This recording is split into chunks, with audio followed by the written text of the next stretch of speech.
Saudara-saudara yang kekasih dalam Tuhan kita Yesus Kristus, kita akan mengikuti satu pembahasan yang saya akan bahas tentang kedatangan Kristus yang kedua kali.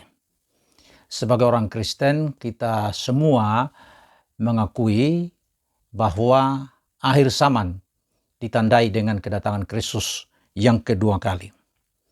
Kedatangan Kristus yang kedua kali adalah sesuatu yang pasti, sama pastinya dengan kedatangan Kristus yang pertama kali.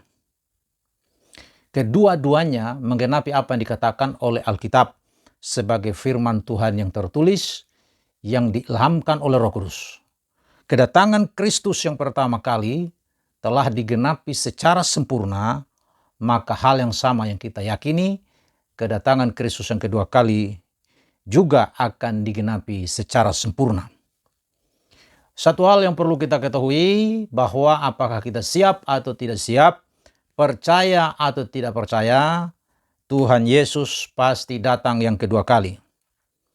Berita tentang kedatangan Kristus yang kedua kali disebutkan sekitar 318 kali dalam Perjanjian Baru. Tetapi tidak ada satupun ayat yang menyatakan jam, hari, tanggal, bulan, dan tahun yang memastikan kedatangan Kristus yang kedua kali. Alkitab memberitahukan kepada kita bahwa tidak seorang pun yang dapat mengetahui dengan pasti kedatangan Kristus yang kedua kali, apalagi menentukannya. Matius pasal 24 ayat 36 berkata, "Tetapi tentang hari dan saat itu tidak seorang pun yang tahu. Malaikat-malaikat di sorga tidak, dan anak pun tidak, hanya Bapa sendiri." Selanjutnya disebutkan dalam 1 Tesalonika 5 ayat 1 dan 2, "Tetapi tentang zaman dan masa, saudara-saudara tidak perlu dituliskan kepadamu, karena kamu sendiri tahu benar-benar bahwa hari Tuhan datang seperti pencuri pada malam." Ayat-ayat ini menceritakan kepada kita bahwa kedatangan Kristus yang kedua kali adalah sesuatu yang pasti, tetapi tidak seorang pun tahu kapan persisnya hari, tanggal, bulan, tahun Yesus datang yang kedua kali. Kita akan memperhatikan beberapa hal berkaitan dengan kedatangan Kristus yang kedua kali. Pertama, tentang kesaksian Alkitab mengenai kedatangan Kristus yang kedua kali. Tadi saya sudah sampaikan bahwa percaya atau tidak percaya, siap atau tidak siap, Yesus pasti datang kembali. Seperti matahari terbit dari timur, seperti itulah kepastian tentang kedatangan Kristus yang kedua kali. Kebenaran tentang kedatangan Kristus yang kedua kali adalah suatu kesaksian Alkitab yang mutlak, yang merupakan pegangan hidup dari setiap orang yang beriman kepada Tuhan Yesus Kristus. Beberapa hal yang kita akan lihat, yang kita akan dengarkan mengenai kesaksian Alkitab tentang kedatangan Kristus yang kedua kali. Tuhan Yesus sendiri telah berjanji bahwa Ia akan datang kembali. Hal ini disebutkan dalam Matius pasal 24 ayat yang ke-27. "Sebab sama seperti kilat memancar dari sebelah timur dan melontarkan cahayanya sampai ke barat, demikian pula lah kedatangan Anak Manusia." Markus 13 ayat 26, "Pada waktu itu orang akan melihat Anak Manusia datang dalam awan-awan dengan segala kekuasaannya dan kemuliaannya." Yohanes 14 ayat 3, "Dan apabila aku telah pergi ke situ dan telah menyediakan tempat bagimu, aku akan datang kembali dan membawa kamu ke tempatku, supaya di tempat di mana aku berada, kamu pun berada." Wahyu 22 ayat 7, 12 dan 20, "Sesungguhnya aku datang segera. Berbahagialah orang yang menuruti perkataan-perkataan nubuat kitab ini. Sesungguhnya aku datang segera, dan aku membawa upahku untuk membalaskan kepada setiap orang menurut perbuatannya. Ia yang memberi kesaksian tentang semuanya ini berfirman, "Ya, aku datang segera. Amin, datanglah Tuhan Yesus." Ini beberapa kesaksian Alkitab yang membuktikan bagi kita sekalian bahwa Yesus Kristus akan datang yang kedua kali. Selanjutnya, berita tentang kedatangan Kristus yang kedua kali juga dinubuatkan oleh para nabi dalam Perjanjian Lama. Beberapa di antaranya Yesaya 45 ayat 23. "Demi aku sendiri aku telah bersumpah, dari mulutku telah keluar kebenaran, suatu firman yang tidak dapat ditarik kembali, dan semua orang akan bertekuk lutut di hadapanku dan akan bersumpah setia dalam segala bahasa." Yeskel 21 ayat 25 sampai 27. "Dan hai engkau Raja Israel, orang fasik yang durhaka, yang saatmu sudah tiba untuk penghakiman terakhir. Beginilah firman Tuhan Allah, jauhkanlah serbanmu dan buanglah mahkotamu. Tiada yang tetap seperti keadaannya sekarang. Yang rendah harus ditinggikan, yang tinggi harus direndahkan. Puing-puing akan kujadikan dia. Ini pun tidak akan tetap, sampai ia datang yang berhak atasnya, dan kepadanya akan kuberikan itu." Daniel 7 ayat 13 sampai 14. "Aku terus melihat dalam penglihatan malam itu, tampak datang dengan awan-awan dari langit seorang seperti anak manusia. Datanglah ia kepada yang lanjut usia itu, dan ia dibawa ke hadapannya. Lalu diberikan kepadanya kekuasaan dan kemuliaan dan kekuasaan sebagai raja. Maka orang-orang dari segala bangsa, suku, bangsa, dan bahasa mengabdi kepadanya. Kekuasaannya ialah kekuasaan yang kekal, yang tidak akan lenyap, dan kerajaannya ialah kerajaan yang tidak akan musnah." Sakaria 14 ayat 4. "Pada waktu itu kakinya akan berjejak di Bukit Zaitun yang terletak di depan Yerusalem di sebelah timur. Bukit Zaitun itu akan terbelah dua dari timur ke barat, sehingga terjadilah suatu lembah yang sangat besar. Setengah dari bukit itu akan bergeser ke utara, dan setengah lagi ke selatan." Ini beberapa ayat dalam Perjanjian Lama yang menubuatkan tentang kedatangan Kristus yang kedua kali. Dan sebagaimana dalam Perjanjian Lama, Tuhan telah menubuatkan kedatangan Kristus yang pertama kali dan itu telah digenapi secara sempurna, maka hal yang sama kita yakin nubuat Alkitab dalam Perjanjian Lama tentang kedatangan Kristus yang kedua kali pasti juga akan digenapi.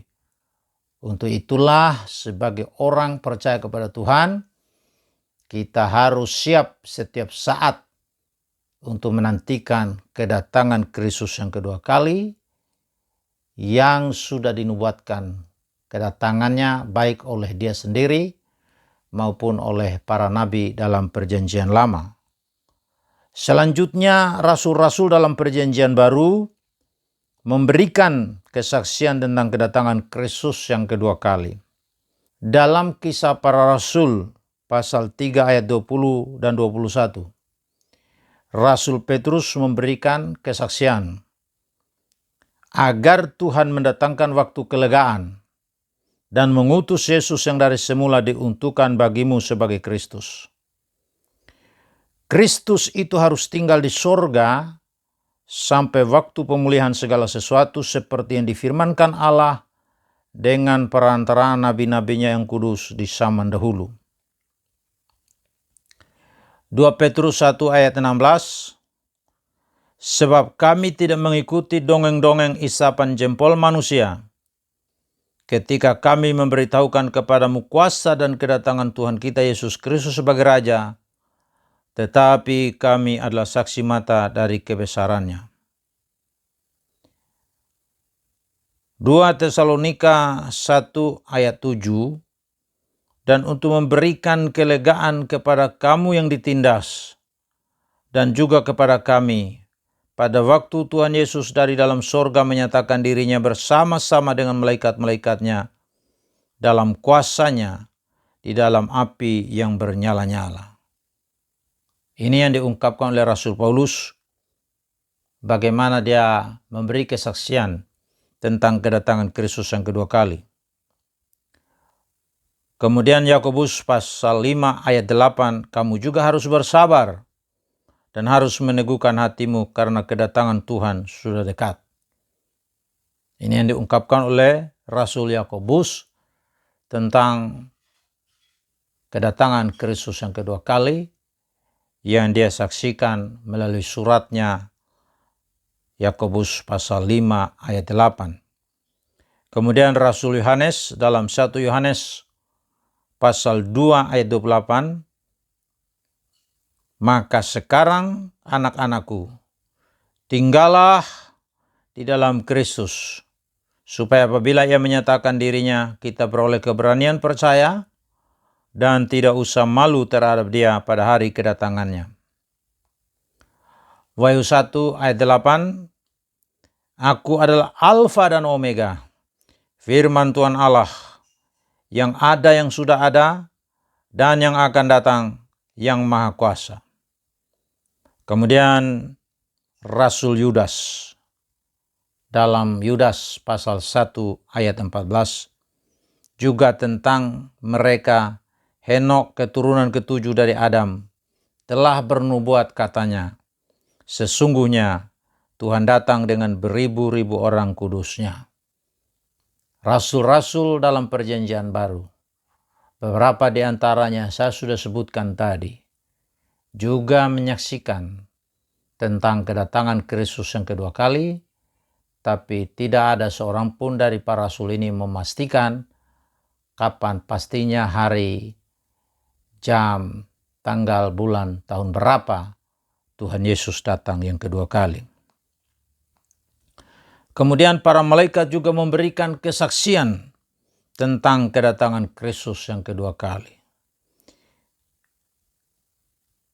Dalam Kisah Para Rasul pasal 1 ayat 11. Dan berkata kepada mereka, hai orang-orang Galilea, mengapakah kamu berdiri melihat ke langit?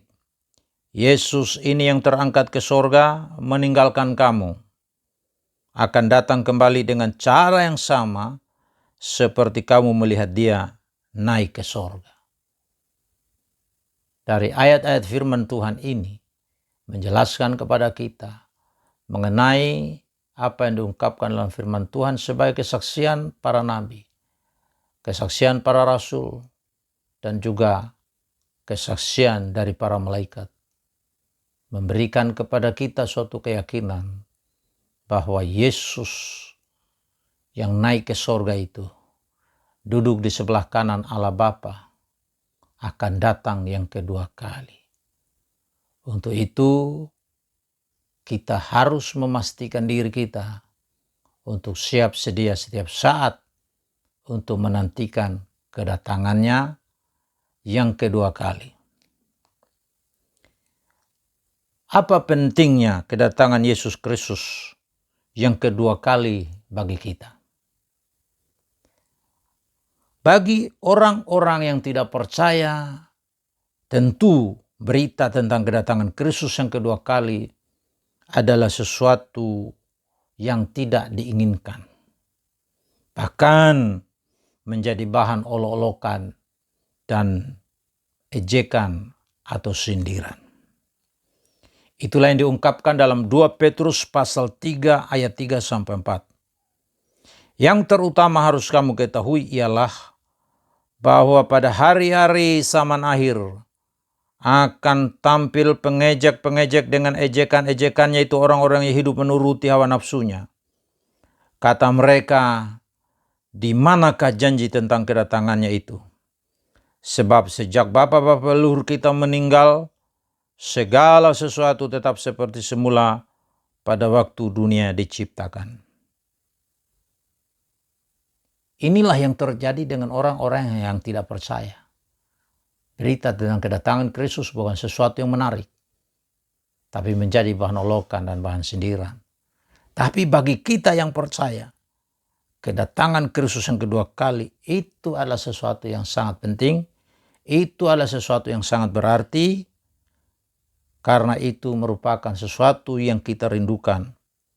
Dan bukan saja kita dalam generasi di mana kita hidup sekarang, tapi para rasul juga merindukan kedatangan Kristus yang kedua kali. Bahkan semua orang kudus di segala tempat dan sepanjang zaman merindukan kedatangan Kristus yang kedua kali. Karena Tuhan Yesus Kristus akan datang kembali, maka dengan demikian kita dapat melakukan beberapa hal bagi orang-orang yang mungkin hari-hari ini sedang mengalami penderitaan oleh karena nama Tuhan Yesus Kristus. Pentingnya kedatangan Kristus yang kedua kali itu akan menjadi sesuatu yang menghiburkan orang-orang beriman ketika mereka mengalami duka cita. 1 Tesalonika pasal 4 ayat 18, karena itu hiburkanlah seorang akan yang lain dengan perkataan ini. Kemudian juga menjadi pengharapan yang penuh bahagia bagi orang-orang yang percaya kepada Tuhan Yesus Kristus. Titus 2 ayat 13, dengan menantikan penggenapan pengharapan kita yang penuh bahagia dan penyataan kemuliaan Allah yang maha besar dan juru selamat kita Yesus Kristus. Pentingnya kedatangan Kristus yang kedua kali, karena hal itu akan meneguhkan orang-orang percaya untuk berjaga-jaga, setia, rajin berdoa, dan tinggal tetap di dalam Tuhan Yesus Kristus. Matius 24 ayat 44 sampai 46. Sebab itu hendaklah kamu juga siap sedia, karena Anak Manusia datang pada saat yang tidak kamu duga. Siapakah hamba yang setia dan bijaksana yang diangkat oleh tuannya atas orang-orangnya untuk memberikan mereka makanan pada waktunya? Berbahagialah hamba yang didapati tuannya melakukan tugasnya itu ketika tuannya itu datang. 1 Yohanes 2 ayat 28. Maka sekarang anak-anakku, tinggallah di dalam Kristus, supaya apabila ia menyatakan dirinya, kita beroleh keberanian percaya dan tidak usah malu terhadap dia pada hari kedatangannya.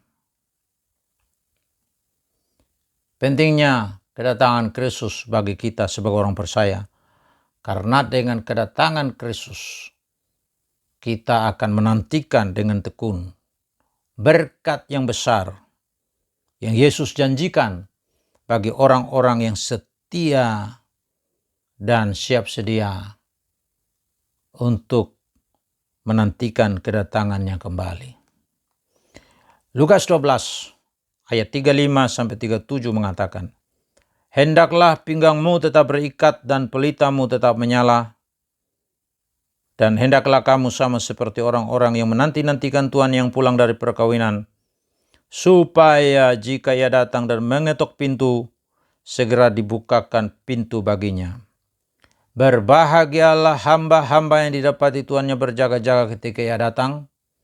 Aku berkata kepadamu, sesungguhnya ia akan mengikat pinggangnya dan mempersilakan mereka duduk makan, dan ia akan datang melayani mereka.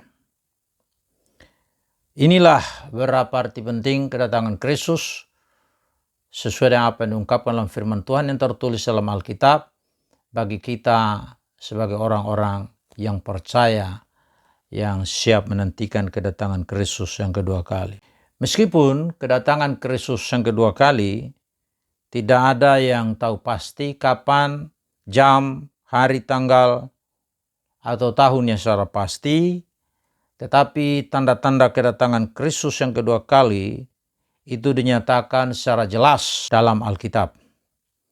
Ada beberapa tanda yang kita perhatikan, yaitu tanda-tanda di dunia pada umumnya. Akan terjadi peperangan besar yang bersifat internasional.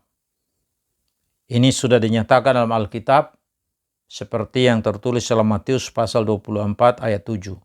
Sebab bangsa akan bangkit melawan bangsa dan kerajaan melawan kerajaan, akan ada kelaparan dan gempa bumi di berbagai tempat. Dalam ayat-ayat ini secara jelas Tuhan menyatakan sebagai suatu tanda yang terjadi pada umumnya, apakah kita mau atau tidak mau, siap atau tidak siap, yang pasti akan terjadi peperangan besar yang bersifat internasional. Makin banyak orang yang melakukan perjalanan dan pengetahuan semakin meningkat. Daniel 12 ayat 4 berkata, tetapi engkau Daniel sembunyikanlah segala firman itu dan meteraikanlah kitab itu sampai pada akhir zaman. Banyak orang akan menyelidikinya dan pengetahuan akan bertambah. Karena kemajuan teknologi modern, maka kita akan mengalami suatu pengulangan sejarah seperti pembangunan Menara Babel. Itu akan menjadi suatu kenyataan. Dan memang kita sedang menyaksikan hal-hal yang seperti itu di depan mata kita. Timbulnya Sionisme dan berdirinya kembali negara Israel pada bulan Mei 1948 sebagai negara merdeka yang diakui oleh Perserikatan Bangsa-Bangsa. Dan hal itu sudah dibuatkan juga dalam Alkitab seperti yang tertulis dalam Mazmur 102 ayat 17, Yehezkiel 36 ayat 24, Matius 24 ayat 32 dan 33. Kota Yerusalem dibebaskan dari perbudakan bangsa-bangsa. Makin banyak pengejek akan muncul menentang firman Tuhan dan menentang kedatangan Kristus yang kedua kali. Hal ini kita sedang saksikan terjadi sekarang ini. Manusia mengejar kesenangan duniawi dan mengabaikan hukuman Tuhan yang kian mendekat. Kemudian terjadinya kemunduran dan kebejatan akhlak. Kedurhakaan meningkat. Kata kedurhakaan itu dalam bahasa Yunani memiliki arti suatu keadaan yang tidak taat akan hukum Tuhan. Kalau manusia tidak taat pada hukum Tuhan, maka hukum-hukum yang dibuat oleh manusia juga akan dilanggar. Contoh yang paling jelas yang kita lihat seperti DPR mengeluarkan undang-undang atau peraturan perundang-undangan, tapi mereka yang membuat undang-undang itu justru yang melanggar hukum, sehingga banyak dari mereka yang saat-saat ini sedang mendekam dalam penjara akibat mereka melanggar hukum yang mereka buat sendiri. Kemudian kelaparan dan penyakit menular yang merajalela. Kita sudah saksikan hal-hal seperti ini sedang terjadi di depan kita. Gempa bumi yang dahsyat terjadi. Bangsa-bangsa dicekam oleh kebingungan dan ketakutan. Bangsa-bangsa akan dilebur menjadi satu blok yang akan dikuasai oleh satu diktator dunia. Dan itu pasti, walaupun kita lihat sekarang ini belum menjadi satu blok, tapi nanti pada waktunya akan menuju ke sana dan situasi menuju ke arah itu sedang kita saksikan terjadi saat-saat ini. Kemudian banyak antikristus yang bermunculan. Hal seperti ini sudah terjadi dan begitu banyak bermunculan pengajaran-pengajaran yang menyesatkan yang bukan saja mereka sampaikan itu di lingkungan internal gereja atau di komunitas keagamaan mereka, tapi itu sudah disampaikan secara gamblang secara terang-terangan melalui media sosial dan juga melalui penyebaran-penyebaran buku dan sebagainya. Kemudian kita lihat tanda-tanda di bidang keagamaan atau kerohanian. Akan terjadi suatu pembauran agama untuk membentuk satu gereja duniawi di bawah pimpinan seorang pemimpin agama yang berkuasa. Itu sudah dinyatakan dalam Wahyu pasal 17 ayat 3-6, ayat 9 dan ayat 18. Banyak orang Kristen dianiaya, dibunuh, dan dibenci. Matius 24 ayat 9. Banyak nabi palsu bermunculan. Banyak orang Kristen murtad dan meninggalkan imannya kepada Tuhan Yesus Kristus. Banyak orang Kristen tersesat karena berhasil diperdaya oleh setan. Kasih banyak orang Kristen menjadi tawar. Tapi satu hal yang menjadi berita yang menggembirakan bagi kita sekalian mengenai tanda kedatangan Kristus di bidang keagamaan atau di bidang rohani. Kegiatan penginjilan dan pelayanan misi akan menyebar ke seluruh dunia. Akan terjadi suatu penuntasan amanat agung yang merupakan suatu gerakan besar yang dilakukan oleh orang percaya, dan kekuatan yang dimiliki bukan pada diri orang-orang percaya itu sendiri, tapi kekuatan Roh Kudus yang bekerja dengan dahsyat untuk menolong orang percaya melakukan kegerakan misi ke seluruh dunia, supaya Injil Kerajaan itu dapat dikabarkan menjadi suatu kesaksian bagi semua bangsa, dan sesudah itu Tuhan Yesus akan datang kembali. Roh Kudus akan dicurahkan secara dahsyat di seluruh dunia. Itu yang Tuhan janjikan dalam Kisah Para Rasul pasal 2 ayat yang ke-17. Karena itu sebagai orang percaya, sambil kita menunggu kedatangan Kristus yang kedua kali, maka kita pun harus membuka diri kita kepada Tuhan, biar Roh Kudus dicurahkan dan kita dipakai menjadi alat dalam tangannya dengan kekuasaan dari tempat yang maha tinggi untuk melakukan hal-hal yang Tuhan kehendaki untuk kita selesaikan pada zaman ini. Apa arti dan cara kedatangan Kristus yang kedua kali? Kedatangan Kristus yang kedua kali di dunia ini bukan berarti kedatangan Roh Kudus. Roh Kudus sendiri adalah satu pribadi yang pasti, dan kedatangannya bukanlah kedatangan Tuhan Yesus Kristus yang kedua kali.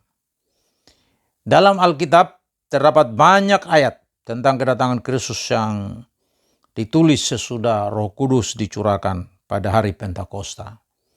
Jadi jelas bahwa yang dimaksudkan bukanlah kedatangan Roh Kudus. Apa yang dikatakan dalam 1 Tesalonika pasal 4 ayat 16-17 tidak terjadi pada waktu Roh Kudus turun pada hari Pentakosta. Apabila kita selidiki dengan teliti semua ayat-ayat yang berbicara tentang kedatangan Kristus yang kedua kali, maka akan nyata bahwa kedatangan Kristus yang kedua kali itu terdiri atas dua tahap.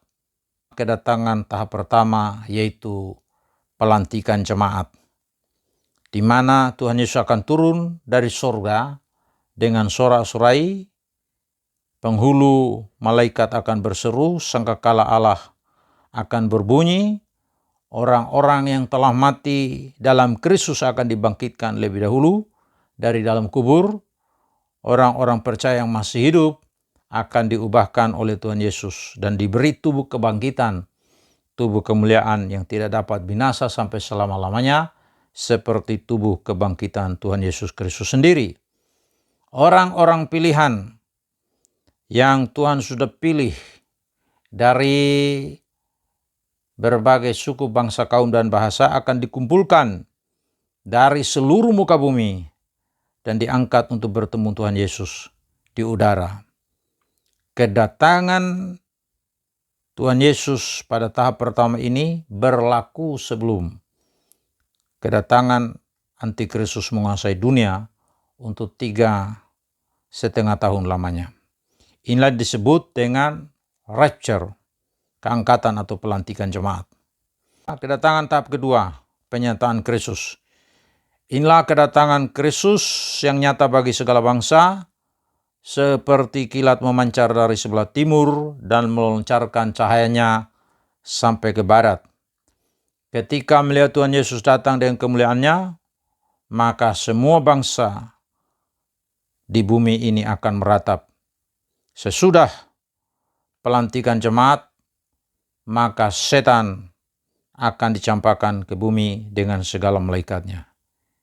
Inilah yang disebut dengan zaman kerajaan setan yang nyata atas seluruh dunia dalam pemerintahan antikristus dan nabi palsu yang lamanya 3,5 masa atau tahun, 42 bulan atau 1260 hari. Dalam masa aniaya yang dilakukan oleh antikristus, Tuhan mengirim 2 saksinya yang diperkirakan atau diakui oleh semua penafsir dalam Perjanjian Baru sebagai Musa dan Elia untuk menguatkan iman bangsa Israel dan umat Kristen yang tertinggal. Pada saat bunyi sangkakala malaikat yang ke-7, sorga terbuka dan Tuhan Yesus datang dengan semua orang kudusnya, dan tentara sorga menunggangi kuda putih untuk membinasakan antikristus dan segala tentaranya di Harmagedon. Dan Tuhan Yesus Kristus memerintah seluruh bumi sebagai raja atas segala raja. Antikristus dan nabi palsu dilemparkan hidup-hidup ke dalam lautan yang menyala-nyala oleh api dan belerang, dan itu berlangsung siang dan malam. Yang berikut yang kita akan lihat tentang takhta pengadilan Kristus. Sebagai orang Kristen, kita harus tahu bahwa orang-orang Kristen itu akan dihakimi. Dalam 2 Korintus 5 ayat 10 sampai dengan 11 dikatakan, sebab kita semua, artinya orang-orang percaya kepada Tuhan, harus menghadap takhta pengadilan Kristus. Tujuannya adalah supaya setiap orang memperoleh apa yang patut diterimanya sesuai dengan yang dilakukannya dalam hidup ini, baik ataupun jahat. Di sini memiliki beberapa pengertian bahwa semua perbuatan-perbuatan orang percaya yang sudah lahir baru akan diadili. Mata Yesus akan menguji perbuatan kita. 2 macam pekerjaan orang-orang percaya, pekerjaannya menyerupai emas, perak, batu permata akan mendapat upah. Sedangkan pekerjaan yang menyerupai kayu, rumput kering, atau jerami tidak mendapat upah. Karena itu ada 3 hal yang perlu kita lakukan supaya pekerjaan kita dapat memperoleh upah. Pertama itu melakukan sesuai dengan kehendak Tuhan, bukan kehendak kita. Karena itu sebagai orang percaya yang terus-menerus kita lakukan adalah bagaimana menyelaraskan diri kita dengan kehendak Tuhan. Kemudian melakukannya dengan kuasa Tuhan. Jangan coba-coba melakukan tugas pelayanan Tuhan percayakan kepada kita dengan kekuatan kita sendiri. Tuhan tidak berkenan untuk semua yang kita lakukan tanpa kita bergantung pada kekuasaan Tuhan. Untuk itu selalu Tuhan memberikan peringatan, bukan dengan kuat, bukan dengan gagah, melainkan dengan Roh-Ku. Demikianlah firman Tuhan. Berikutnya kita melakukan semua itu bagi kemuliaan Tuhan, bukan untuk kemuliaan diri, bukan untuk mencari nama bagi diri kita sendiri, tapi bagaimana kita melakukan ini semua bagi kemuliaan Tuhan. Kemudian upah untuk pekerjaan yang menyerupai emas, perak, dan batu permata. Alkitab menyebutkan beberapa upah yang disebut sebagai mahkota. Mahkota abadi. Mahkota ini diberikan kepada orang-orang percaya yang mendisiplin tubuh mereka untuk dapat mentaati Tuhan Yesus sampai mati. Mahkota kehidupan. Mahkota ini diberikan kepada orang-orang percaya yang dibunuh karena iman mereka kepada Tuhan Yesus Kristus. Mahkota kemuliaan. Mahkota ini diberikan kepada orang-orang yang menggembalakan atau memperhatikan orang-orang Kristen dengan pengabdian diri, sukarela, dan bersungguh-sungguh serta menjadi teladan bagi orang lain. Mahkota kebenaran. Mahkota ini diberikan kepada orang-orang percaya yang merindukan kedatangan Kristus Yesus yang kedua kali dengan terus-menerus siap dan menantikan dengan tekun dan sabar kedatangan Kristus yang kedua kali. Mahkota sukacita. Mahkota ini diberikan kepada orang percaya yang membawa orang-orang kepada Yesus Kristus atau yang memenangkan jiwa-jiwa bagi kerajaan Allah. Alasan yang mendorong kita untuk mendapatkan upah atau mahkota supaya ketika kita berjumpa dengan Tuhan pada kedatangan yang kedua kali, kita dapat menyerahkan mahkota-mahkota ini di kaki Tuhan Yesus Kristus. Karena itu marilah kita selalu mempersembahkan hidup kita kepada Tuhan Yesus sebagai persembahan yang hidup, yang kudus, dan yang berkenan kepada Allah, sebab itulah ibadah kita yang sejati. Lalu kita juga akan perhatikan mengenai penghakiman takhta putih. Dalam penghakiman takhta putih, Tuhan Yesus duduk sebagai hakim di atas takhta itu. Di sini orang-orang berdosa yang tidak percaya akan berdiri di hadapan penghakiman takhta putih dan dijatuhi hukuman terakhir sesuai dengan apa yang tertulis dalam kitab-kitab Tuhan. Semua orang mati di luar iman kepada Yesus Kristus dibangkitkan pada kebangkitan yang kedua dan mereka dihakimi oleh Tuhan. Semua orang Kristen yang tidak hidup dalam terang firman Tuhan tidak bisa mendapat bahagian dalam pesta pernikahan anak domba. Mereka akan diusir keluar karena tidak memakai pakaian pesta, yakni pendeta atau orang Kristen yang malas, keras hati, dan sombong. Hanya orang-orang yang sudah dibenarkan karena iman dan disucikan menjadi serupa dengan Kristus.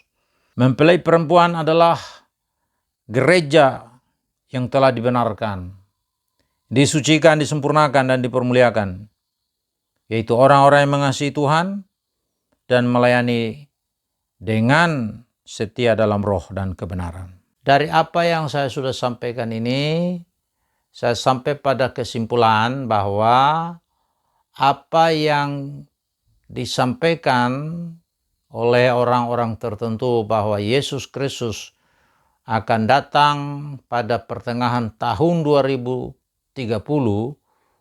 itu merupakan suatu yang sama sekali di luar apa yang dikatakan oleh Alkitab. Karena itu sebagai orang Kristen, mari kita tidak berpatokan pada tahun berapa, bulan berapa Tuhan Yesus datang, tapi kita harus siap sedia setiap saat, kapanpun Tuhan Yesus datang, itu merupakan suatu kedaulatan Tuhan sendiri, dan tanggung jawab kita adalah menantikan dengan tekun dan sabar kedatangan Kristus yang kedua kali. Karena itu, jika ada yang menyatakan bahwa pertengahan tahun 2030 Yesus akan datang kembali, tentu pengajaran demikian tidak memiliki dasar alkitabiahnya. Untuk itu kita harus kembali untuk berpegang pada apa yang dikatakan oleh Alkitab, karena Alkitab adalah firman Tuhan yang tertulis, dan firman Tuhan ini tidak ada salahnya. Firman Tuhan ini adalah sesuatu yang menjadi pegangan yang mutlak, yang tidak salah. Oleh karena itu, jangan kita percaya pada setiap pengajaran, tapi biarlah kita kembali kepada apa yang dikatakan oleh Alkitab, bahwa tidak ada seorang pun yang tahu. Dengan demikian, kita senantiasa siap sedia untuk menantikan kedatangan Tuhan dengan hidup dalam ketaatan, hidup dalam kebenaran, hidup dalam kesucian, dan senantiasa mempersembahkan hidup kita kepada Tuhan. Demikian yang saya bisa bagikan berkaitan dengan pembahasan tentang kedatangan Kristus yang kedua kali.